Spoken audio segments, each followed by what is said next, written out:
हाय friends, मैं Meena Pandey. Welcome back to my channel serve with love.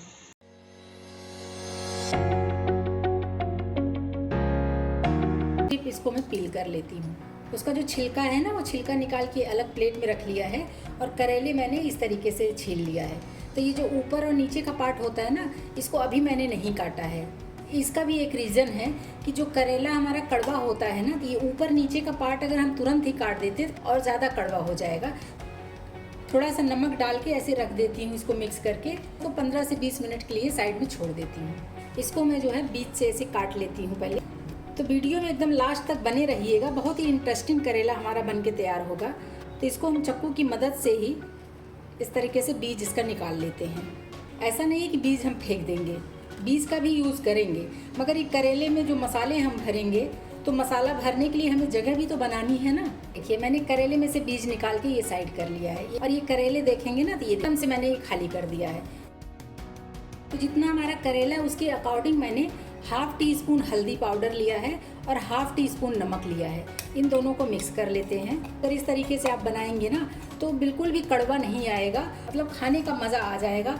तो हम तो बड़े हैं, हम तो खाते ही हैं करेला, बच्चे भी बहुत अच्छे से खाएं। तो ये देखिए, नमक हल्दी मिक्स कर दिया है और इसको मिक्स करके इसी करेले के बीच में ऐसे हमें भरना है। भरना मतलब कि इस तरीके से लगा देना है। करेले के अंदर जहाँ हम मसाले भरेंगे बाद में, वहाँ तरीके से लगा देना है। तो इस तरीके से कवर कर दूंगी और 15 से 20 मिनट के लिए इसको ऐसे में छोड़ देती हूँ। ये करेले के छिलके में जो नमक डाल के मैंने रखा है ना, ये बहुत अच्छे तरीके से पानी छोड़ दिया है। तो इसी में मैं पानी डाल देती हूँ। तो धो लूँगी ना तो इसका कड़वापन निकल जाएगा। लेकिन धोने का मतलब ये नहीं है कि इसका जो पौष्टिक तत्व है सारे निकल जाएंगे, ऐसा बिल्कुल भी नहीं होगा। तो ये देखिए, इस तरीके से मैं निचोड़ लेती हूँ इसको। इसका पानी एकदम अच्छे तरीके से निचोड़ के एक दूसरे बर्तन में रख लेते हैं। 1 टीस्पून धनिया पाउडर लिया है और टेस्ट के अकॉर्डिंग नमक ले लिया है। 1/4 टीस्पून मैंने गरम मसाला लिया है। 1 टीस्पून कसूरी मेथी लिया है और ½ टीस्पून मैंने काश्मीरी लाल मिर्च पाउडर लिया है। 1 टीस्पून ये सौंफ होता है ना, सौंफ को रोस्ट करके हल्का सा इसको भून के पाउडर बना लिया है, इसको लिया है। 1/4 टीस्पून हल्दी पाउडर लिया है और ये 2 टेबल स्पून होगा ये रोस्टेड चना दाल आता है, जो नारियल की चटनी हम बनाते हैं ना, उसमें हम इसको अक्सर यूज़ करते हैं। अगर आपके पास ये नहीं है तो आप जो है थोड़ा सा बेसन लेके रोस्ट करके उसको डाल दीजिए। ग्राइंडर में ग्राइंड कर लेती हूँ। ये देखिए, हमारे मसाले एकदम रेडी हो गए हैं। 1 टीस्पून सरसों का तेल डाल रही हूँ। जो मैंने करेले का छिलका ले लिया है ना निचोड़ के, इसको मैं इसी में डाल देती हूँ। तो सबसे पहले ये करेले का छिलका ही रोस्ट करूँगी और तो कड़वा भी कम होगा कच्चापन निकलने से। ये एकदम सॉफ्ट होता जा रहा है। देखिए, जब डाला था तो ढेर सारा दिख रहा था, अभी देखिए थोड़ा सा हो गया सिकुड़ के। जो बीज निकाल लिए ना, ये बीज भी इसी में डालूंगी। करेला तो करेला, उसका छिलका, बीज सभी चीज़ यूज़ हो जाएगा। तो इसी को कहते हैं ना, आम के आम गुठलियों के दाम। तो ये लीजिए, इन सबको अच्छे तरीके से मिक्स करते हुए ही पकने देती हूँ ऐसे ही। और करेला हमारा बहुत सॉफ्ट था, जैसे कहते हैं बेबी करेला होता है ना, उस तरीके से था। तो ये देखिए, बीज भी हमारे काफ़ी हद तक रोस्ट हो चुके हैं। जैसे अभी आम का सीज़न चल रहा है तो मैंने खट्टे के लिए ये आम ग्रेट कर लिया है। मतलब थोड़ा सा कच्चा, थोड़ा सा पका टाइप का जो होता है ना, अध कच्चा सा, वैसा आम था मेरे पास। तो मैंने 2 टेबल स्पून की जितना ये आम ग्रेट करके डाल दिया है। तो किसी और सीज़न में हम बना रहे हैं, आम का सीज़न नहीं है तो आम हमें मिलेगा नहीं, तो उस टाइम में आप आमचूर पाउडर का यूज़ कर सकते हो। और आप सबको पता ही है कि करेले में आम जैसे मैंने डाला है या फिर अमचूर पाउडर जो डाला जाता है, क्यों डाला जाता है, ताकि जो कड़वापन होता है ना करेले का, वो कड़वापन कम हो सके। इस टाइम में जो मैंने ये मसाले पीस लिए हैं ना, ये मसाले डाल देती हूँ।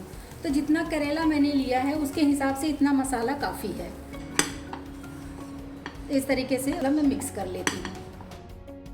बस अभी गैस को मैं बंद कर देती हूँ, क्योंकि मसाले भी हमारे सारे मतलब रोस्ट हो गए हैं डालने के बाद और सभी कुछ इसमें पक चुका है। अगर आपके पास हरा धनिया है तो इसी में आप हरा धनिया डाल दीजिए। मेरे पास है इसलिए मैं डाल रही हूँ। गैस को मैंने बंद कर दिया, उसके बाद ये हरा धनिया इसमें डाल के बस मिक्स कर देती हूँ। करेले जो मैंने ढक दिए थे ना, ये देखिए ऊपर से गीला गीला सा लग रहा है, जैसे मैंने हल्दी नमक जो डाल के रखा है ना।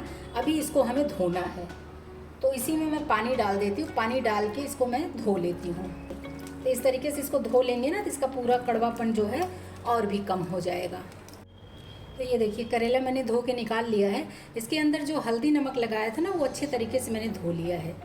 तो इस तरीके से धो के निचोड़ दिया है। लीजिए मसाला भी हमारा बहुत अच्छे तरीके से ठंडा हो चुका है कि मैंने बीज निकाल दिया है, तो इसमें अच्छा खासा जगह बन गया है। तो ये चम्मच से इस तरीके से दबा के हम मसाले भरेंगे। करेले खाएंगे तो ये मसाले ही तो मुंह में आएंगे जो खाने में टेस्टी लगेगा। तो इस तरीके से देखिए चम्मच की सहायता से अच्छे तरीके से दबा के भरेंगे हम। मसाले भी हमारे कम नहीं हैं।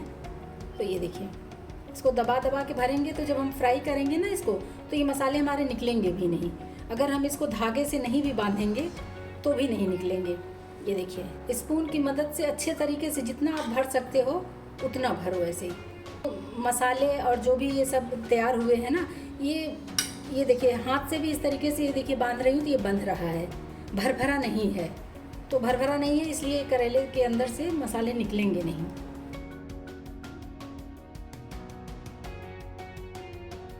और जितने भी मसाले थे ना सारे मसाले इसमें भरे जा चुके हैं। अब इन करेलों को फ्राई करने की बारी है। तो अभी इस टाइम में ना जो ये इसका करेले का ये ऊपर नीचे का पोर्शन है ना, इसको मैं काट के निकाल दूंगी।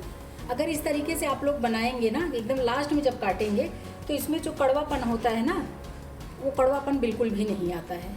ये देखिए इसी तरीके से मैं सारे करेले का ऊपर नीचे का पार्ट काट देती हूँ। तो वैसे तो ये करेले जब मैं तेल में फ्राई करूँगी तो इसके मसाले निकलेंगे नहीं। तो ये जैसे ये जो धागा आता है वाइट वाला, यहाँ पे ऐसे एक कॉर्नर पकड़ लेंगे और इसको बस ऐसे हम लपेट देंगे थोड़ा टाइटली पकड़ के, तो ये हमारे मसाले बाहर नहीं निकलेंगे। अच्छा ये तो इसी पे एक बार ऐसे फिर से घुमा दीजिए, ये बिल्कुल ऐसे लॉक हो जाते हैं जैसे, तो ये बिल्कुल भी नहीं निकलेंगे। इस तरीके से मैंने करेले को धागे से बांध दिया है। फिर से वही पैन ले लिया है जिसमें मसाले बनाए थे। इसी में मैं 3 टेबल स्पून तेल डाल रही हूँ। स्टफ करेले में तेल थोड़ा ज़्यादा लगता है। और देखिए ये 6-7 पीस हैं हमारे पास। एक करेले मैं इसी में ऐसे डाल देती हूँ और इसको मैं ऐसे कवर कर देती हूँ और इसको बिल्कुल स्लो गैस कर दिया है। 2 से 3 मिनट ऐसे इसको मैं पकने देती हूँ। इसको कवर करके पकते हुए 2-3 मिनट हो गया है। इसको देखिए जब मैंने डाला था तो ग्रीन कलर था, अभी इसका कलर भी थोड़ा सा चेंज हो रहा है तो चूँकि ये पक रहा है ना। और ये देखिए पीछे साइड में देखिए ये अच्छे तरीके से पक रहा है। और मसालों की चिंता मत करिए, मसाले हमारे गिरेंगे नहीं। 2 से 3 मिनट पकने दूंगी और गैस को बिल्कुल स्लो कर रखा है। स्लो गैस पे ये पकेगा तो धीरे धीरे अंदर तक एकदम पक जाएगा। ये देखिए करेले को मैंने उलट पलट के दोनों तरफ से गोल्डन क्रिस्पी टाइप का देखिए पका लिया है। अभी ये करेला इस तरीके से पकाएंगे ना, तो आप सफ़र में जा रहे हैं तो सफ़र में ले जाइए या घर में ही रख के 3-4 दिन तक आप इस करेले को आराम से एंजॉय कर सकते हैं। मतलब मैंने तो थोड़ी सी क्वांटिटी में बनाई है, आप ज़्यादा क्वांटिटी में बना के, क्योंकि ये तेल में बना हुआ है और इसमें पानी बिल्कुल भी नहीं डला हुआ है। देखिए दोनों तरफ से ये गोल्डन हो गया है। तो बस अभी गैस में बंद कर देती हूँ और इसी पे जैसे अभी पैन हमारा गरम है ना, तो पैन गरम है इसलिए इसी पे मैं ऐसे छोड़ देती हूँ 2 से 3 मिनट के लिए। 2-3 मिनट ये और सिक जाएगा गरम पैन में, उसके बाद इसको निकाल के मैं सर्व कर लूँगी। मेरा स्टफ़ करेला बन के तैयार हो गया है। इस तरीके से आप लोग भी बनाइए और स्टफ़ करेला एंजॉय करिए। अगर आपको मेरी वीडियो पसंद आती है तो लाइक, शेयर एंड सब्सक्राइब करिएगा। लास्ट तक मेरी वीडियो देखने के लिए थैंक यू।